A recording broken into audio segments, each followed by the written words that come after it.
With hopes and dreams like everybody has. Without sports, none of us would be here. Inspiring short films from the BBC.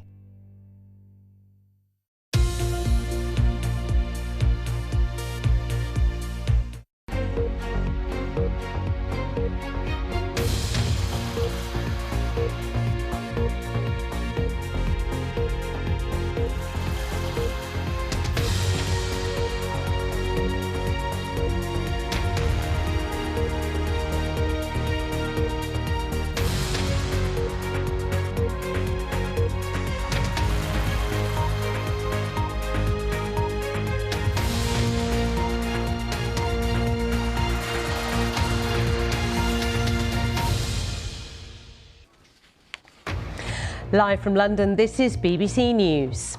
Israel vows to deepen attack on Rafah until Hamas is eliminated or hostages are released, as aid groups describe a horrific humanitarian scene in Gaza. Border Force's electronic gates are back working around UK airports after an outage that caused huge delays. The adult film star Stormy Daniels testifies in Donald Trump's New York hush money trial, while his federal trial over alleged mishandling of classified documents has been indefinitely postponed.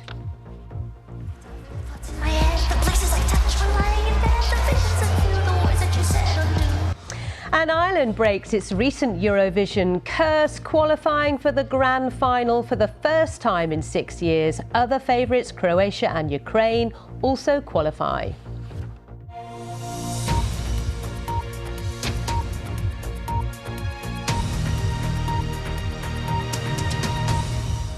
Hello, good to have you with us. I'm Sally Bundock, and a very warm welcome to what is a packed programme. So let's get started, beginning with Israel. It says it will deepen its attack on Rafah in southern Gaza until Hamas is eliminated or the first of the remaining hostages are released.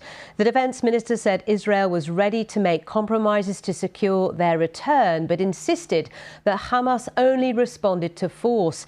Israel has sent a delegation to Cairo to resume negotiations, and Hamas says the talks will be the last chance for a hostage release. Israeli forces went into Rafah on Monday night in defiance of international pressure, seizing the border crossing with Egypt.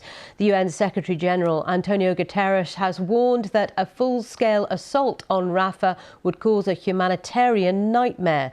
Paul Adams sent this report from Jerusalem.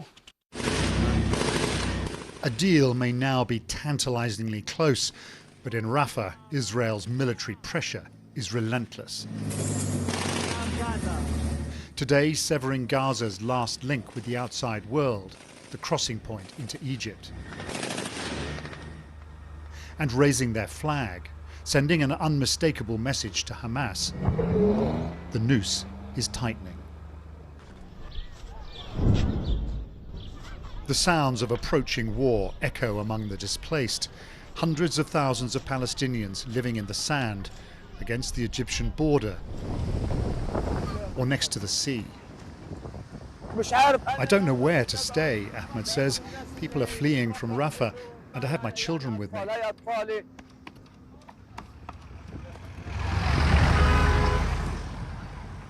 Gazans have been on the move since yesterday morning, heeding Israel's latest warnings, not knowing if the coming days will bring relief or despair.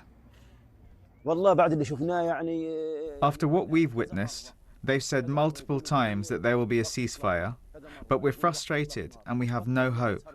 There's no big hope, only a small one.